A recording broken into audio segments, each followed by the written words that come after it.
spot here. All right.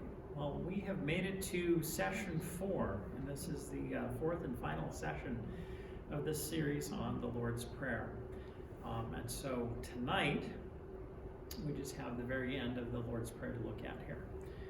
As I've done in the past, I'll just go ahead and start and read the Lord's Prayer. Our Father, who art in heaven, hallowed be thy name. Thy kingdom come, thy will be done on earth as it is in heaven. Give us this day our daily bread, and forgive us our trespasses, as we forgive those who trespass against us. And lead us not into temptation, but deliver us from evil. For thine is the kingdom, and the power, and the glory, always, now, and ever, and unto ages of ages. Amen. So tonight, what we have left to look at is that very last piece. And lead us not into temptation, but deliver us from evil. And then, for thine is the kingdom, and the power, and the glory, now and ever, and unto ages of ages. Amen. So we'll look at those 3 parts. I know most of the series we've done 2 parts. So we'll be doing 3 tonight, but we should be able to work through that. All right. Okay, so we have, and I'll say this before I get into this. As I said, there are 2 parts. And lead us not into temptation, but deliver us from evil. And in some treatments of the Lord's Prayer, they combine the 2. And so they are related. And we'll see that in how I talk about this. Now, something that is a tripping point often is when we hear that, of course, we're praying and asking God for help. We say, lead us not into temptation. That sounds like God somehow is an active agent that steers us in the direction of temptation. And that's just kind of a consequence. I mean, it sounds like a gloss, but a consequence of translation. As in looking at this material, I actually found a presentation. It was a discussion from the 3rd century. It's a Saint Cyprian of Carthage. So that's the 200s that he was writing. He said, well, this has been a problem since the beginning. I mean, he's writing 200 years after the fact, that people are misunderstanding this. And so how he describes this is, in his presentation, he says it's probably more accurate to describe it in terms of, do not allow us to be led into temptation. So that's a little different, because it opens up the idea of, well, somebody else could be leading you into temptation, not God himself. So it is a request that don't let us be led astray. So it's a little corrective there. Well, the next piece is the question of temptation. And what are temptations, and what are the sorts of things that we look at that tempt us? And what, kind of broadly speaking, are those categories of things that we have to be careful about? And how we look at that, and this is, again, is a traditional picture that we see in Orthodox catechisms. The description that will often be given is that temptations fall into 3 general categories. The language is the flesh, the world, and of course, Satan. Let's kind of parse that out a little bit. Temptations for us are really a consequence of living in a fallen world. So, of course, we have the story at the beginning of the Bible, book of Genesis. Adam and Eve in the garden. They're meant to just be there in communion with God, and he leaves one instruction. Don't go eat fruit from that tree in the middle of the garden. And what do? They eat that fruit. And the understanding is that introduced fallenness into the world. And so it's not just that, I know that some language has as Adam and Eve committing original sin. And it sounds like just a human thing and something that affects humanity, people, which is true. We are fallen, and that's a consequence of that original sin. But there's also the sense in which the world fell. And so that's why we have things like mutations, sickness, and of course death. Death was not an original part of this plan and design. And so it's saying that everything around us bears the consequence of that fall. Now, an important differentiation that is made in that is that very beginning of the Bible, the story of the creation of the world, God created everything. And so because it is God's creation, it originally was good. And in terms of humanity, we talk about how each and every one of us is created in the image of God. So we bear the image of God within us as humans. So on the one hand, well, yes, creation's good. Humanity is created as something good, but it's fallen. It's imperfect. Sometimes there is this sense in talking about humanity being fallen. It's a pendulum that swings all the way the other direction. Well, we fell. We're terrible. And I know in some places you can find this language, terrible, miserable sinners. I think one Protestant group talks about the utter depravity of humanity. I mean, a very stark picture of where we have ended up as a consequence of having fallen. But the understanding within the Orthodox Church is, although we are fallen and live in a fallen world, we were originally created good, and there is still that potential for good within us. So talking about the fall and fallenness, that's where we get into these three categories of things that tempt us. So we talk about the flesh. So what does the flesh look like in terms of a temptation? Well, when we talk about temptation for us and the flesh, it has to do with us individually, physically with our bodies, and the nature of who we are as persons. And so we have certain desires, and when they are extreme desires, so for example, and they tend to be things that were intended to be good, but have gone to an extremity. And so things like gluttony. Well, we're supposed to eat, but eating to excess to,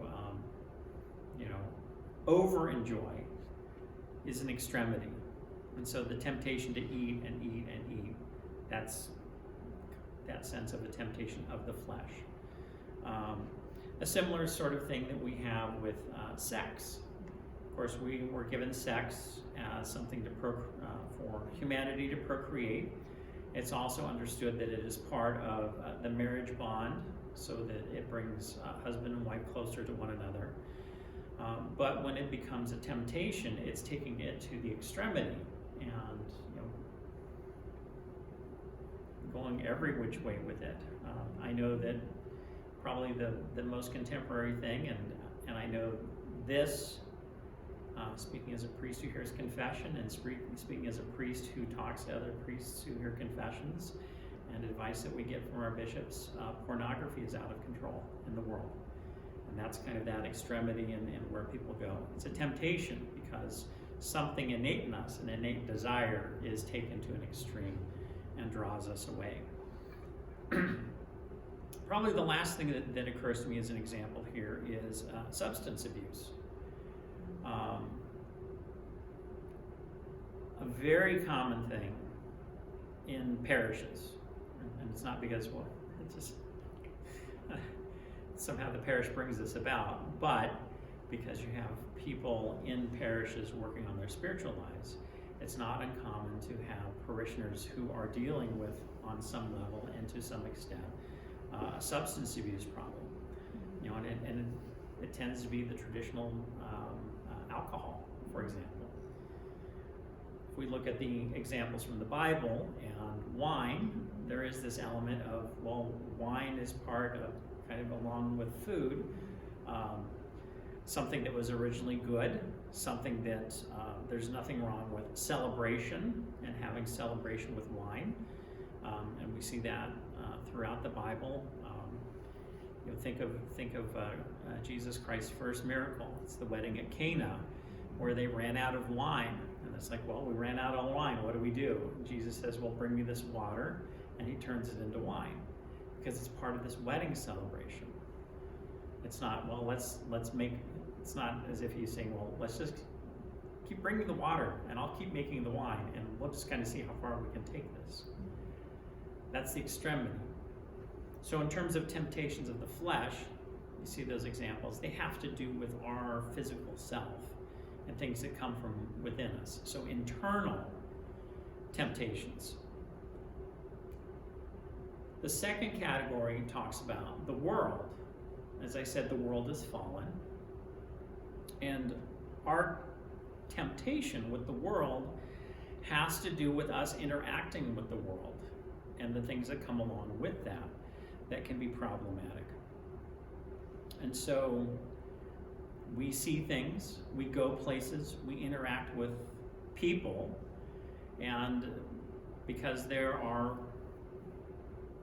is a fallen world and everyone else is fallen, and we have those human interactions, they can go not so well. And they kind of lead us to certain temptations. The three that I just have here as examples are pride. We can interact with people and say, well, I'm the most important thing here, and I am the priority here. And so the way everyone else is acting and treating me is shabby, and I'm going to act out based on that. I know we have, kind of this phenomena on social media. They talk about Karens and kind of, women who are kind of having these moments. There is an equivalent. They talk about men as Darrens, I guess because it sounds similar to Karens. And so there are videos of people, and they tend to be like customer service interactions. I came to this restaurant, I didn't get what I want, and why aren't you people catering to me, sort of thing. It's a very extreme, those are extreme examples of someone who has pride. And of course it relates to this second example, anger. Interacting with other people, a fallen person interacting with other fallen people, and having these misunderstandings and frictions, we get angry about things. Probably the best workshop for addressing the passion of anger and working it out is in a family. I guarantee you, without revealing specifics, but whenever I hear confessions, 9 times out of 10, there's something about, I'm angry at my spouse, or I'm angry at my child, or if they're children, I'm angry at my parents. And it's because you're all together all the time, and because you're family, you don't get to choose to kind of step out of that.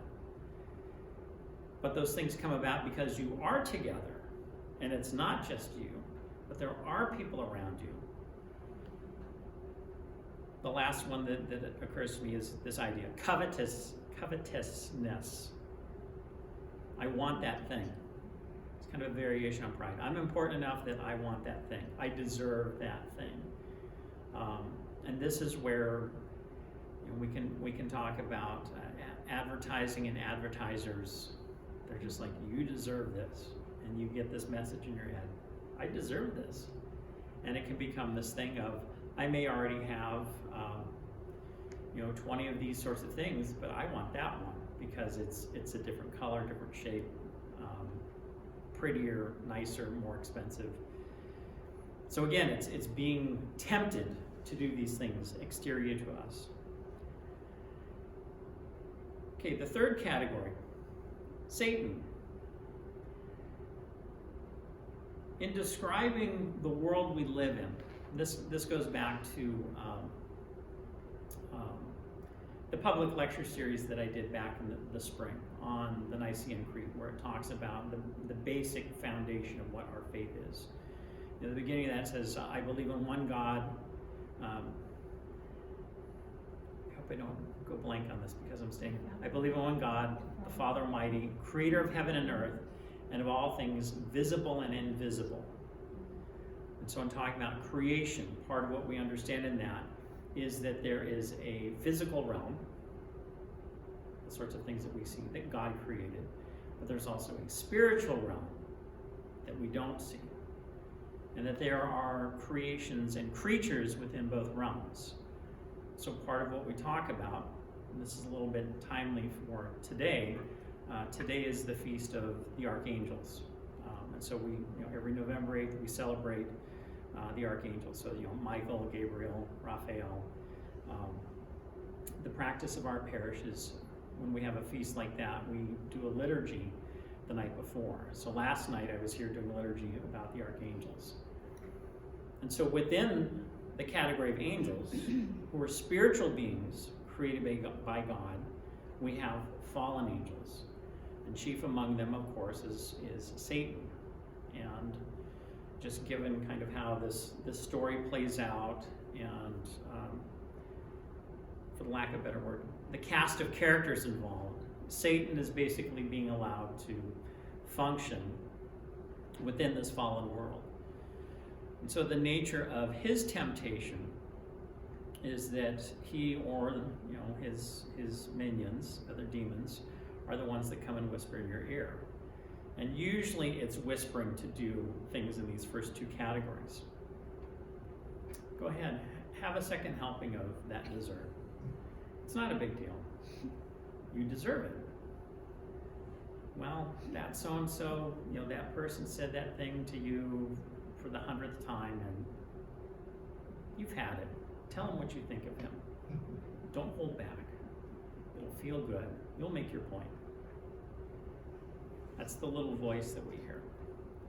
And so the suggestions tempting you to do those things. So that's our struggle with temptation.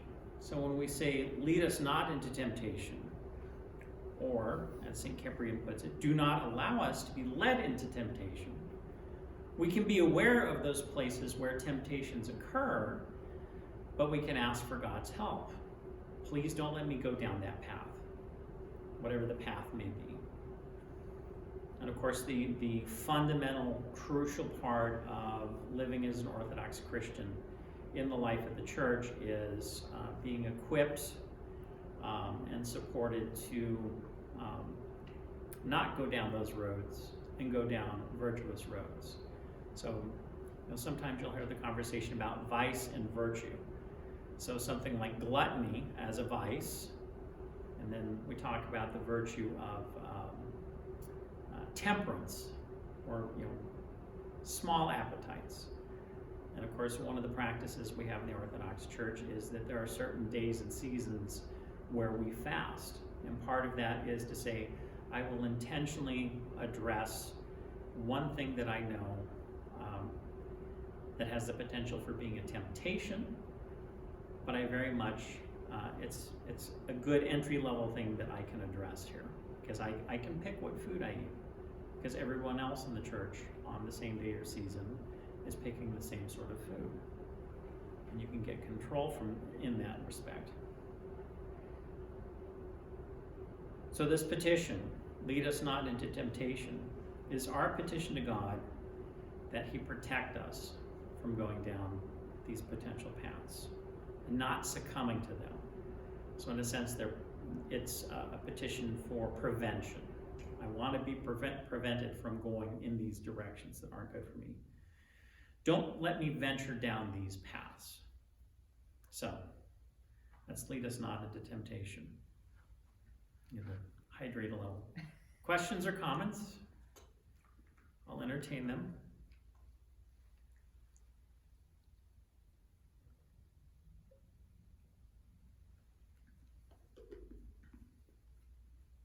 Okay. So we'll look at this second part. It's often treated separately. but deliver us from evil. As I said, the two pieces are related, and I did speak at length about Satan. And that's really a big part of what's addressed here. There are two general senses where we can talk about evil.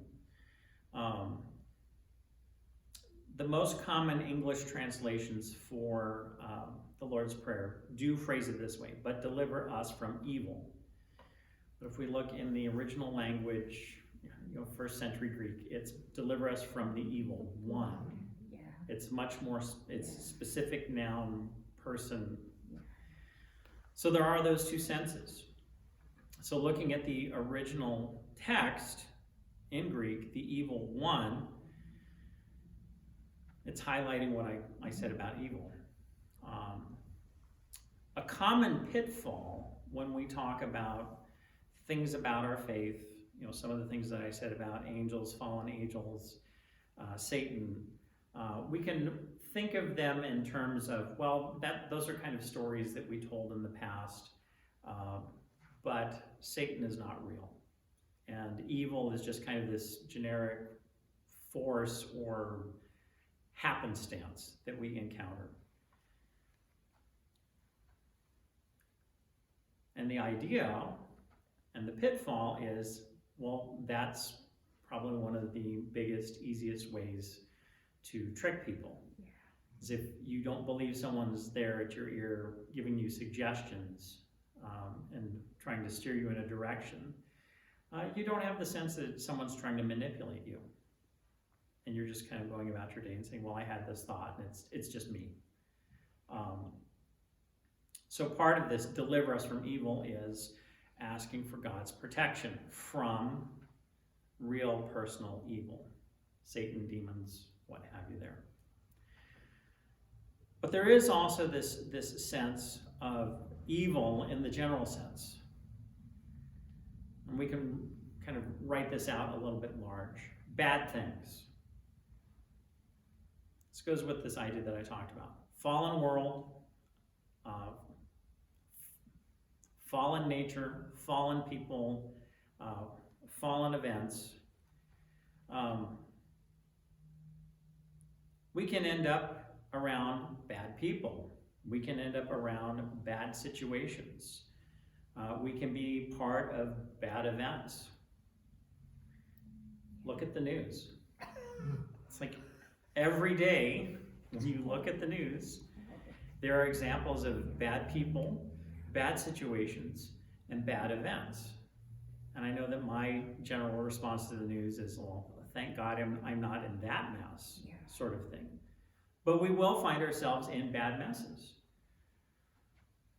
I'm sure that if we kind of sat down and take the time and shared a little bit about ourselves, we could probably come up with at least one example of a friend or a family member who went off the rails and became someone very bad. Notorious is probably a dramatic word there, but maybe they succumbed to something like substance abuse and stole other family members' wine, or damaged property, stole things, and those people had to be basically told, you can't really participate in what we're doing because it's toxic. That's another word that we can think of here. Toxic people, toxic situations, toxic events, things that just, I know that word gets used in terms of typically of mental health, but what about spiritual health? There are people, situations and events that are toxic to us spiritually. And so when we ask God for help, we say, deliver us from evil, deliver us from things that are toxic. Or if we are in those circumstances where something bad or toxic is going on, asking for help. How can I get out of here? Please help me get out of this circumstance. I need your help, God. There's an image we have, and there's a lot more I could see on this, but kind of the contrast of that, bad, evil, toxic, is, well, what are we striving towards? And it's this idea of peace. Unfortunately, about 50 years ago, the word peace was hijacked by the counterculture and, peace signs and all of that. I think there was some authentic intention there, but just in terms of us using the word peace, it tends to point to those images and connotations. But if you look at the beginning of any Orthodox service, where we have, essentially there's a long litany of prayers. And so I make a petition, and the people gather, say, Lord, have mercy. Very first petition, in peace, let us pray to the Lord. For the peace from above, we ask for the peace of heaven, because heaven is a place of peace, and that's the norm. And then we ask and request for the peace of the whole world. Those are the first three petitions we have in that litany. So it's this understanding that the norm from a heavenly perspective is peace. No conflict, no evil, no hardship. And that tends to be, again, fallen people, fallen world. We have the way back and the way out through Jesus Christ. But because of the fallenness, it's something that we're constantly going to struggle with. But the goal, long term, with Jesus Christ is peace, the heavenly peace. So it's not my place to rewrite this, but it might not just be, but deliver us from evil and give us peace, but that's kind of assumed in there. So this basically complements. Lead us not into temptation. Don't let us go down these bad paths. And then, but deliver us from evil. If we are in circumstances where evil is occurring, help us get out of them. So, those are those two pieces. Kind of the end of the petitions that we see in the Lord's Prayer. And then we have this last piece, which is called, this section is called the Doxology. It's offering up worship, as it were, to kind of wrap this up. For thine is the kingdom and the power and the glory, now and ever, and unto ages of ages. So this kind of bookends the Lord's Prayer. And we begin, Our Father who art in heaven. So we're calling towards that. And then at the end here, we're going back and acknowledging the similar sort of thing. Addressing God. We're not really asking for anything here. We're just essentially saying or highlighting things that we know about God. Now this piece is, as I said earlier on in this lecture, the text of the Lord's Prayer is given in the Gospel of Matthew, chapter 6. This doxology is not part of Matthew 6. This came a little bit later. We actually see this there's a body of literature. It's kind of an interesting name, a body of literature called the Apostolic Fathers. It's kind of a genre. And the Apostolic Fathers were a group of writers who wrote contemporaneous at the same time as the apostles. So, of course, most of, all of the New Testament was written between the time of Christ's death in 33 AD up until about 90 AD. And so this genre called the Apostolic Fathers, similar group of people. They weren't necessarily apostles, but they wrote as well. And in one of these works, they present the Lord's Prayer as from Matthew, and then they just add this doxology on the end. And probably the way to think about it and how the church understands it is, we're essentially given the Lord's Prayer in the Gospel of Matthew, and it's offered there as an instruction. Well, how are we supposed to pray? Well, this is kind of the model of how you should be praying. And then by adding this doxology, it's taking that teaching and highlighting it and saying, well, this is prepared. We're kind of preparing this, presenting this in terms of common prayer that everyone can do. So taking a lesson and a teaching by Jesus and saying, well, here we have it, and we can present it to you as, here's a prayer you can do, and it's also a prayer that's incorporated into the common life of the church, the community. And I'm trying to think here. I think most every service, public worship service, includes the Lord's Prayer at some point. I know we do it in the liturgy. I know we do it in Vespers on Saturday night. Yes, we do it. We do it during Matins, which is the service before liturgy. It's pretty much there in every service. Well, what are we saying in this? I mean, I've said it's a doxology. It's kind of a thing bringing us back to pointing at God. What are we saying in making this doxology? Well, it's interesting what we're talking about. Kingdom, power, and glory. So what are we saying? For thine is the kingdom, and the power, and the glory. It's not saying a kingdom, a power, a glory, but the. So it's basically saying, for thine, God. For yours, use the contemporary language, is the kingdom. There's no other kingdoms that we submit to here that are, there's no other kingdoms that are as important or as powerful. Yours is the kingdom, the power. We can talk about power in all sorts of ways in our world today, political power, military power, financial power, the ability to get things done in a certain way. They pale in comparison to the power that God has. He's the creator of the universe. All these other things are created. Kind of as a sidebar here, I know some folks in some churches, including the Orthodox Church, can really get tied up in knots about, like yesterday, we voted on some things. And it's kind of this, we have to make sure that everyone knows what our position is and tell everyone to vote and put a sticker on a car and put a sign in our yard. On a certain level, we live in a civil society.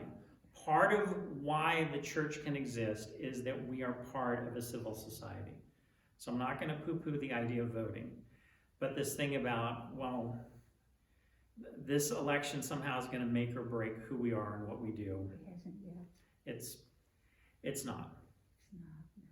Because what the folks in Columbus or Washington, whatever they're doing, well, there's a king who's far more important and far more powerful, and ultimately he'll sort it out. so because he's the king and he has the power, as it were.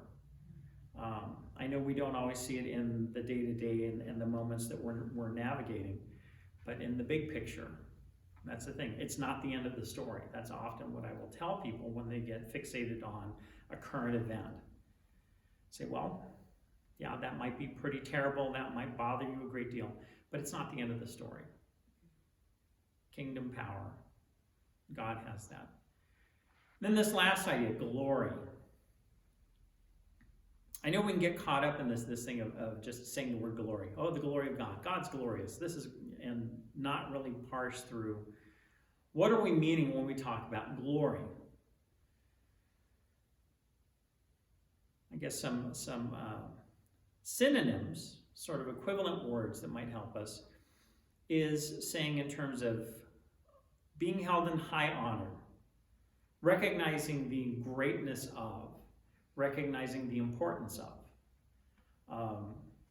And so when we say, God's glory, talking about his greatness and recognizing that. And that's just kind of a basic position of worship. God, you're great, greater than anything else around us. and recognizing that. So the glory, the greatest. Not Muhammad Ali. Sorry, I'm dating myself there. That was what he referred to himself as. While he was a boxer, he got sick. He's since reposed. The glory is the glory of God. So in those things, pointing back towards God as we wrap up this prayer. Now the last piece is on this. Now and ever and unto ages of ages. It's talking about God and God's presence throughout everything now. He's the king, he has the power, he has the glory now. And we say and ever, meaning he will have that throughout the remainder of history. And then as we teach and talk about, Jesus Christ will return, this second coming, and there will be a last judgment, and that will be the end of history as we know it. And then there will be this new world, new life, heavenly kingdom for eternity. And the idea of eternity is not, it goes on forever. It's that goes outside of time, as we understand it. I know that's kind of up here sort of thinking sort of deal. But that's what the unto ages of ages means. It becomes something new, different, not according to time as we understand it, and it is just, I'll use time language, perpetually in the presence of God. So in a sense, that this doxology is a statement of hope as well. You're the king now. We hope for that as we continue going, and we have that hope of eternal life, where you are that king as well. So, lead us not into temptation, deliver us from evil, and then the doxology. That's the formal content I have for tonight. So this is time for questions. Kind of the nice thing here is we can entertain questions not just about the content that I did tonight, but we can look at the whole series and any aspect of the Lord's Prayer that you might have questions about. So I'll hydrate, ponder questions, and ask when ready.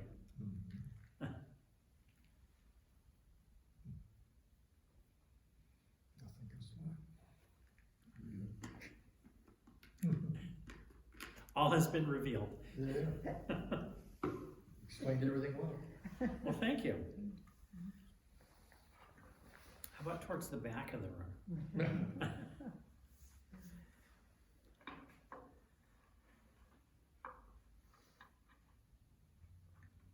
So I know I've asked this question before, and this might prompt a little more. Is there anything that you heard tonight that is new or different that you haven't heard before and kind of stands out?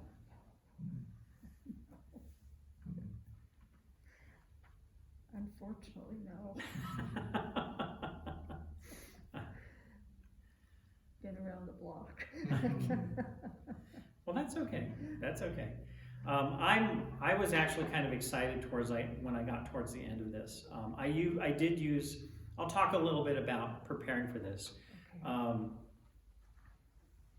Kind of an interesting process. So, as I said at the beginning, part of this lecture series is part of a bigger. What's four? It's not Picture. It's not a trilogy, but a quadrilogy, maybe. Oh. Four-part. I'll just say there's a four. The plan is a four-part. Four-part of four parts sort of thing that follows a traditional catechism of the church. And so for this one, of course, the focus was on the Lord's Prayer. And so in preparing for this, I looked through, and there are different presentations of the catechism that have been done historically. And so there are basically 4 that I looked at that were specifically from the Russian Orthodox Church and used historically in the Russian Orthodox Church. All very similar. Some had a little more detail than others, but they essentially followed the outline as I followed it, just identifying an article and explaining what it was. As I mentioned, this is a serendipity thing. When you are a priest, the occupational hazard is you accumulate books, either physical or electronic, and the difficulty is that I can be led into temptation and say, well, I need that other book and I need that book, and so you can accumulate a lot. The electronic one is the harder one, because there are companies that say, well, you can get all of these texts electronically and they fit on your iPad and they don't take up physical space, and so you can look in your application and you're like, oh, that was the case with these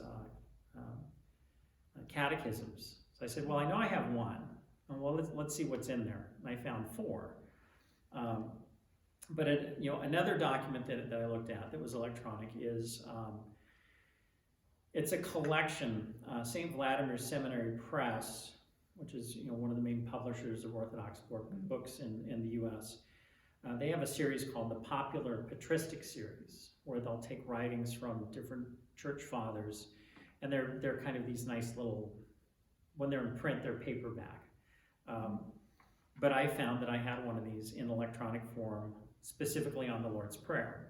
And so the pieces where I talked about Cyprian of Carthage, they came from that.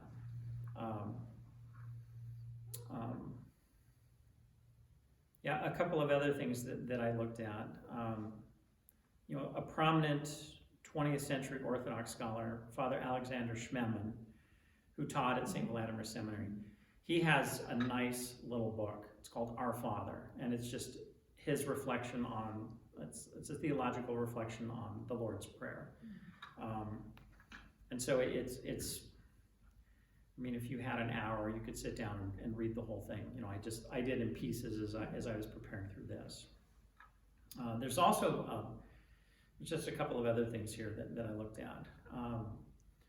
There's a monastery, Transfiguration Monastery in Elwood City, PA. It's a women's monastery, and the nun that founded it, Mother Alexandra, she actually used to be early 20th century, the Queen of Romania. And then after the war and the fall of Romania to communism, she ended up here in the United States. And she had 3 or 4 children. And I think she was a widow at this point. So she raised her children until they were adults.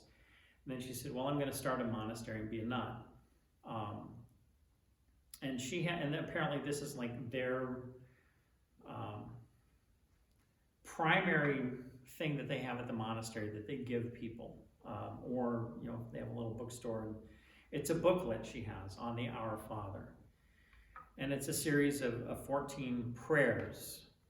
And she has them laid out, so there's a prayer for, it goes through every day of the week. So there's a morning prayer and there's an evening prayer. And, it's a booklet. And so one page is one prayer, and it's based on a piece here. So the idea is that every day, read the morning prayer, read the evening prayer, work your way through the week. You've kind of done this meditation on the Lord's Prayer. And then the week starts over and you can meditate on it again. The last one, I'm kind of giving you the bibliography here. There is a saint, Saint Nikolai, it's often known as Bishop Nikolai Velimirovic, Serbian saint. And so he lived early to mid 20th century, and actually after World War II. Part of his story that was interesting is that during World War II, he was actually with other Orthodox Christians in one of the German concentration camps. And probably one of the more pointed things is the story of really with nothing. They celebrated the Easter service in this concentration camp. and there were clergy there, and they managed to figure out how to do the service from memory. So it's kind of this very, very poignant story.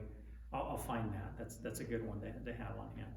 But he wrote this book called The Lord's Prayer, A Devout Introduction.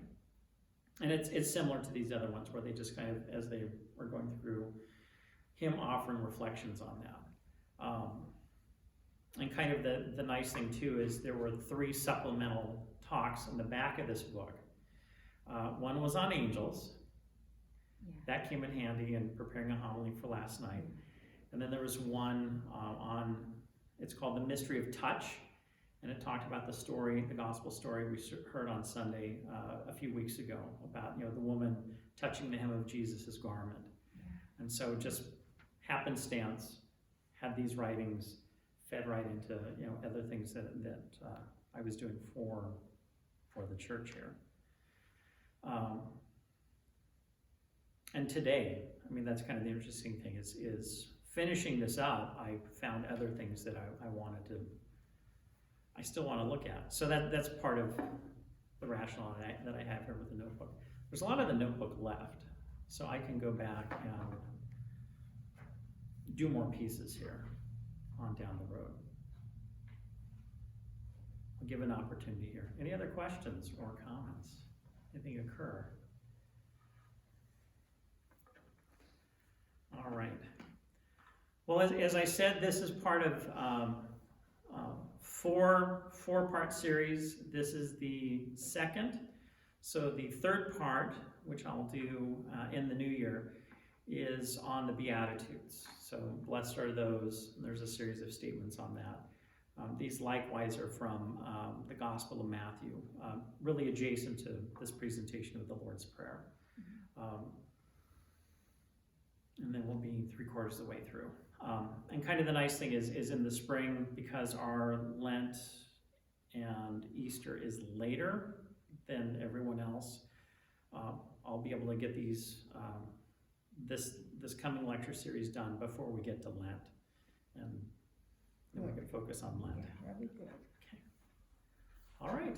Well, thank you everyone for participating. I really appreciate it. I'll turn the camera off and we can kind of wrap up for the night.